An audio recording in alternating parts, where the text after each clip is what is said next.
So I'm talking straight into the lens? That's weird.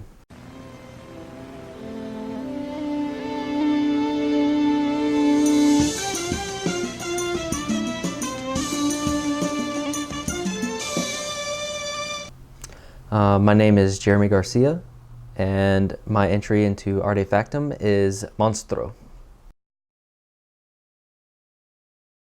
Well, when I was initially approached for this project, which was in December, I believe the words were, "If we do this Arte Factum thing, would you maybe want to start things off?" To which I said, sure, whatever. And it wasn't until January that I really realized what I had signed up for in terms of I have to premiere a film in 4 weeks, and we haven't even cast it or I haven't written it or anything. So it became apparent really quick that I was like, okay, I need to get on the ball here.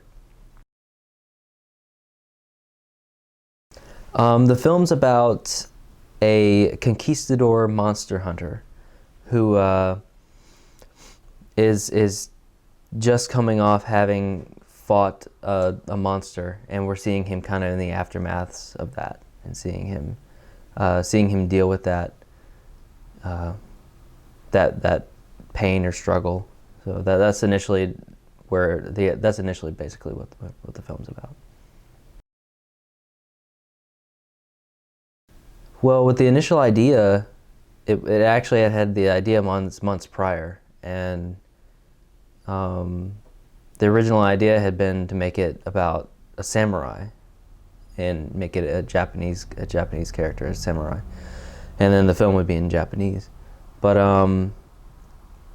after hearing I think I came up with the idea of maybe doing a conquistador, and everybody seemed to jump all over that. So it became a conquistador and putting it in Spanish. Not to mention I was able to get my grandfather to do the narration since he's from Mexico.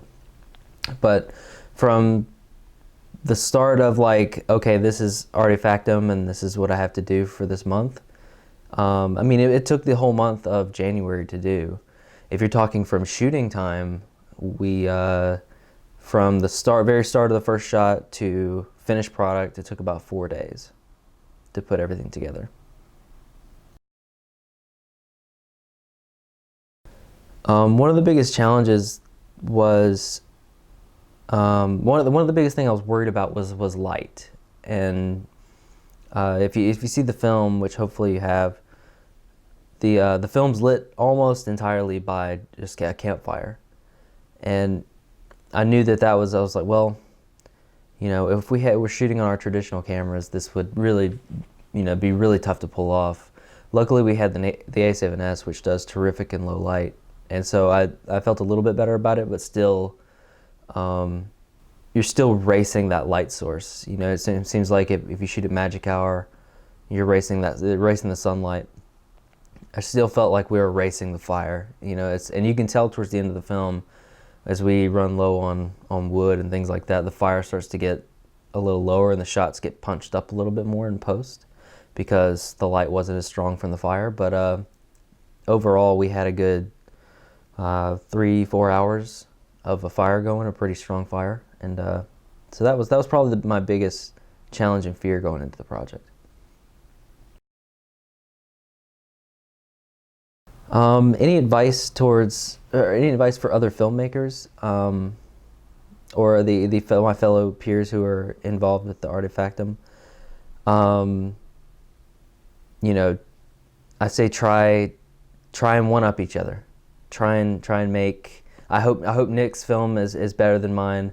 I hope each preceding film is better than the last, because that only pushes us to get better. I hope everybody brings their A game and takes it seriously.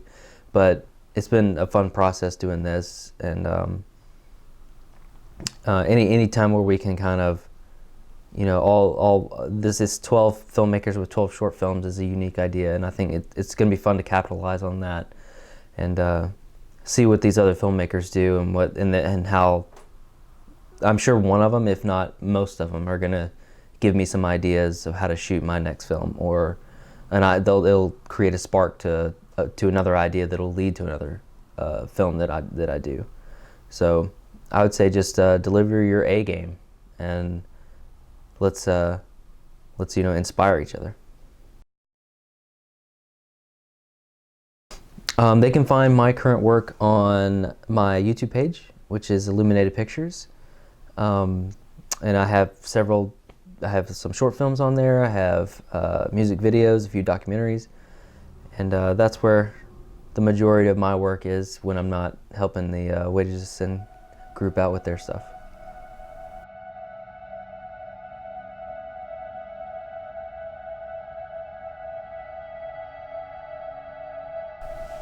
Well, while you're on the Wages of Sin channel, make sure you click subscribe to stay tuned for all of the following films coming up in Arte Factum. The last Friday of this month, come to Le Chat Noir for the premiere of Nick Law's film. So go check out the Facebook, subscribe, do all the things.